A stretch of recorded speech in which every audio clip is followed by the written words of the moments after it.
Hey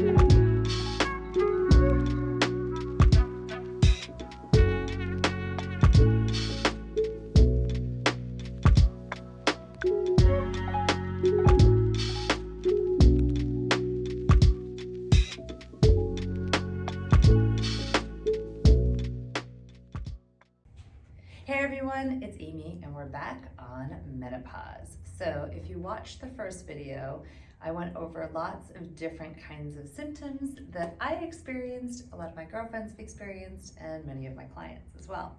And I want to open up this conversation because so many of us are experiencing these random, thinkingly bizarre symptoms and wondering if we have something really going on in our bodies. And in a lot of cases, these symptoms are things that are starting in perimenopause, which many of us don't even know that we're in, and going all the way through postmenopause, which I have to tell you, when I made it all the way through, I wanted to celebrate.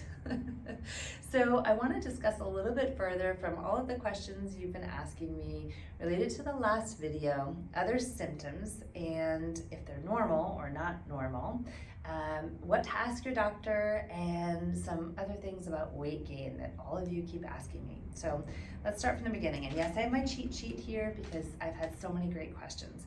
So other symptoms that have been asked if I experienced or if I know other people have. So the ear ringing, the breakouts, as if you were a teenager again, the fogginess, like brain fog and memory. Yes, all of those may be symptoms related to perimenopause or through menopause. Are they normal? Normal in terms of you're not the only one experiencing these things and you're not going stir crazy. Yes. Are they normal to have these happen?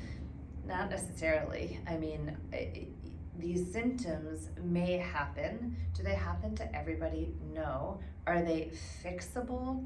Some of them, yes. Others, you have to go through a cycle. Do they all happen for the same duration of time? No. And if you are experiencing them, will they ever stop? Yes. So let me tell you a little bit about my experiences and see if this helps. So the ear ringing is a very random kind of thing. You may or may not experience this. It may sound like that high-pitched sound. You might be the only one hearing it. You are the only one hearing it in your head, but it doesn't always last for everybody for very long, and I can't really tell you that it happens at the same time of day or several days during the week. It's kind of an intermittent thing that I experienced in the very beginning of menopause, and I had no idea that it was related to menopause at the time. So my OBGYN, well, she's a fantastic doctor, because I didn't realize I was going through menopause at the time, even with my blood work, because my period was so messed up through my whole life, my blood work related to hormones was never fully regulated. And for me personally, I was on birth control when I was very, very young, but had very many recommendations in my 20s to stop using oral contraceptive as a way of regulating my cycle. And one of those reasons were that I had so many migraine headaches. And while migraines are predominant in my family, no one at that time was relating the fact that my migraines were getting worse because of the birth control pills that I was on. So if this is something you're experiencing, you are not alone, and it's a good thing to write down to talk to your doctor about. So if you're experiencing a lot of headaches and that ear ringing and things of that nature, these are great things to add to your list for when you go see your doctor. So for me, I stopped taking birth control pills back in my late 20s at the recommendation of my doctor at the time. And while it didn't solve my migraine issue, they were less frequent when I went off all the different pills. And we tried lots of different options at the time, and one just gave me other symptoms and other issues. So I was on prescription pain medicine for the migraines. I was on prescription pain medicine for the pain related to my period, and I was on the birth control pills, and I really stopped everything and started going through acupuncture and a bunch of other things, changed my nutrition and whatnot. And while things became more helpful, they didn't solve every problem. But the ear ringing is a possibility. The migraine headaches related to your period or going through menopause is a possibility. Again, these are great things to jot down if you have any of these experiences on your phone, so when you go to your doctor, you have a list of things to talk to them about. No one was talking to me about this stuff because I wasn't asking all the questions, and while I was doing research on my own, I still wasn't asking all the questions. So I've been researching these things for myself for about 10 years now, and working with my clients and giving them suggestions that they should ask their doctors during their appointments. So I'll give you more of those things as well. So the other thing that may happen during menopause is, or perimenopause all the way through, are breakouts. So if you had super clear, clean, flawless skin at some point in your life, all of a sudden you may notice that you're breaking out. And it could be the cystic acne that's really underneath your skin. It could be getting your usual blackheads and whiteheads like you see teenagers do, or maybe you experienced in your teens. Well, guess what? As the hormone levels fluctuate and we have changes and drops in progesterone and estrogen, testosterone levels change, you're going through basically adolescence all over again. Other things that may happen, didn't happen to me, but I do know people that it did. They developed asthma going through menopause. So if you're experiencing, again, any of these things, this is great to write down to bring to your doctor, because a lot of us get into the office and forget what we should be asking. Other things that may happen, skin disorders. I developed hand eczema, contact dermatitis is what they want to call it. I didn't develop that until I was in my late 40s, and it came out of nowhere. I never had any skin issue and disorders whatsoever. I'm not currently using any medications for it. I've tried every solvent cream. I've done the steroid pack. It fixed it for 5 seconds and it came right back, but I'm not using any steroid creams on my hands. It's just something I'm choosing not to do right now. But yes, I do experience it, and I tend to use products without any harsh chemicals in them or parabens and a lot of synthetic things in there. I tend to use a lot of oils on my hands, and while it makes them softer, it doesn't make the disorder go away. So the things that I pay attention to a lot for me are nutrition and diet related, and I'll get into that in a minute as well. The other thing that is really, really common for a lot of us is gut related issues. And the key words that we're all hearing right now is the microbiome in your gut. And so when you're talking about gut health, the thing you want to remember is that your gut regulates pretty much everything else going on in your body. And so your digestion and that gut health and the microbiome, all of that the key words you're hearing everywhere now, play a huge factor in how your body feels, looks, and performs. Everything from if you feel gassy and bloated, you feel like you're retaining fluid, you feel like things aren't digesting the way they used to. Everything can change, not only through menopause, but at any point in your life. So just because something is working right now or worked years ago doesn't mean it's going to work 5 minutes from now, 5 days from now, 5 weeks from now. So our bodies are always evolving and changing, and our overall lifestyle needs to kind of do that as well. So if we've been staying in the same habits that we had in terms of food, nutrition, workouts, water intake, sleep patterns, whatever it is, and it worked for you before, in your 20s, 30s, or early 40s, it may no longer serve you. No differently than having an outfit in your closet that you've had for years, and just because it fits doesn't mean it's in style or still looks very good. So you want to evolve all the time and be willing to kind of change your overall lifestyle and program to what suits you better now, right? So when you go to your doctors, if you have the ear ringing, talk to them about that. You want to talk about gut health is always super, super important, and the breakouts that you may be experiencing, contact dermatitis for some of us, all of a sudden you're developing asthma related symptoms. Write all these things down because they are possibly related to your experience going through menopause. Is it always related to that? No, and that's a great thing to note as well. These symptoms, while they're very common for a lot of us and we're experiencing these things together, go team, doesn't mean it's the same for everybody and or enjoyable by any means. I want to address a couple of questions that I always get about nutrition, food, and weight gain. And this is a very long conversation, and so I will break it up into several segments, so stay tuned for more videos about this. However, let's briefly touch on it. So before, I mentioned that a lot of us talk about gaining weight and it being synonymous with menopause. And so it's not always an A plus B equals C. It doesn't mean that just because you're going through menopause, you're automatically going to gain weight, not be able to take it off, and end up with a ton of belly fat, right? However, so many factors come into play. And as I mentioned in the last video, because many of us aren't sleeping as well as we used to, and we're waking up a lot in the middle of the night, and so our sleep patterns change, and then we're getting stressed out, our cortisol levels are rising. And so when we're talking about this stuff, we're talking about all the foods that we may be eating because we're stressed out and we're tired, right? Our energy levels are lower and we're consuming more calories. So that is one factor that comes into play.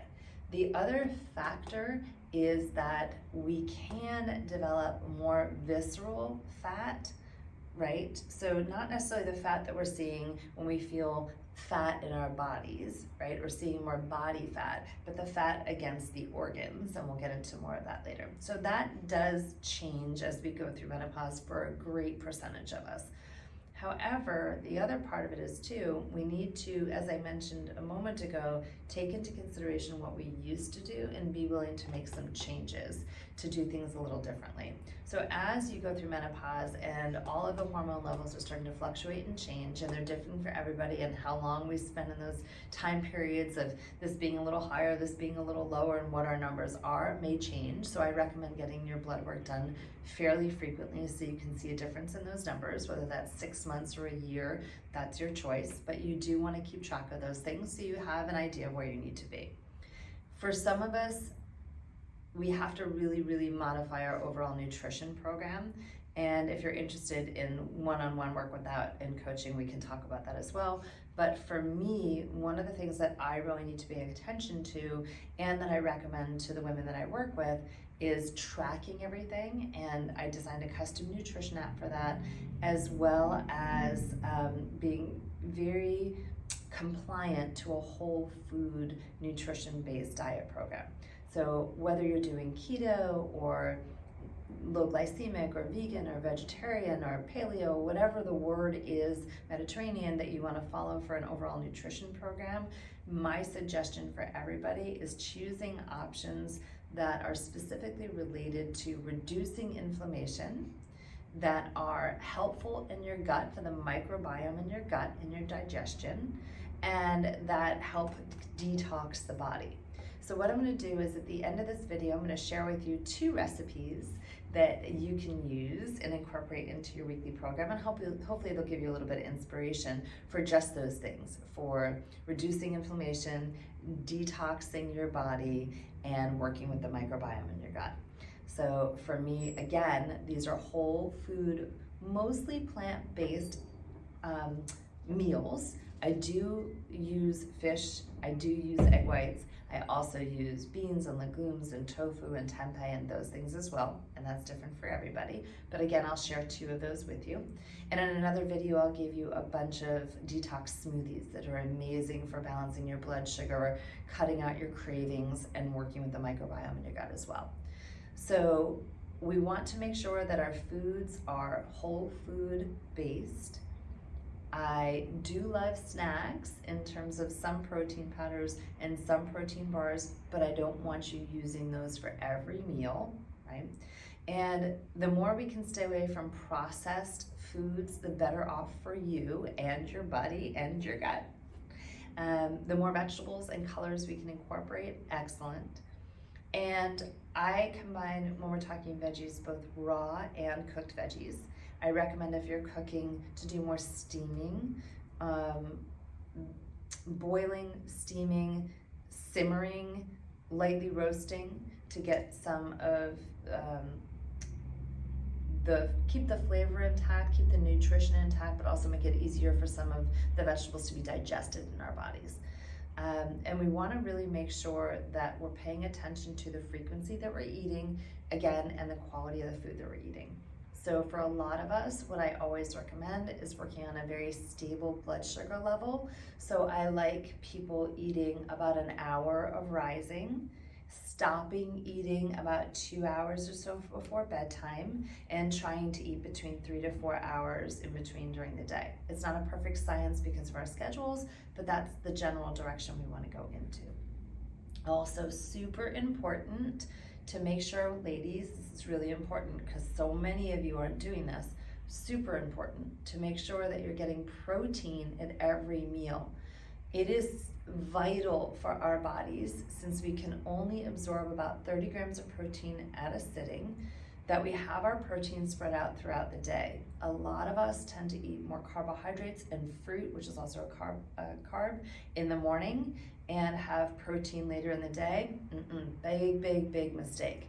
We want to make sure we're getting enough protein and fiber for our gut health, for our overall well-being, and to help with all of the symptoms that you may be experiencing because of the menopause. You want to make sure you're having protein and fiber in every meal. So we want, and good fats. So we want in the morning a fair amount of protein, and we want each meal or snack to have protein, carbs, and fat in them, and to make sure that we're getting enough fiber throughout the day. So how much protein? Minimum, ladies, and everybody's body is different, everybody's activity level is different, everybody's body shape, size is different, but we want a minimum of 70 grams of protein a day. Now, I consume more than 120 grams of protein a day, but I'm super active and I'm always moving. I train a lot of Pilates, and so my body operates a little differently. But I will tell you, the more protein I consume, and again, it's not all animal protein for me. I'm pescatarian, gluten-free, and dairy-free, and I can give you some options for that as well. But I do eat fish and egg whites, and so I'm incorporating different forms of protein, plant-based and animal-based, on a regular basis throughout the day. Super important. Remember, at a sitting, your body's only absorbing about 30 grams of protein. And if we're starting to eat within an hour of rising and stopping within about 2 hours before bed, we want to make sure, whether you're vegan, vegetarian, pescatarian, anything, you want to make sure that you're getting enough protein throughout the day. Super important for overall muscle mass, gut health, and all of the symptoms related to menopause. So again, I'm going to share 2 of my favorite recipes with you at the end of this. In another video, I will give you some smoothie detox recipes, but remember, certain things to ask your doctor, great things to keep on your phones. I love the questions that you're asking. Keep sending more, and stay tuned. There's so much more to discuss. Peace.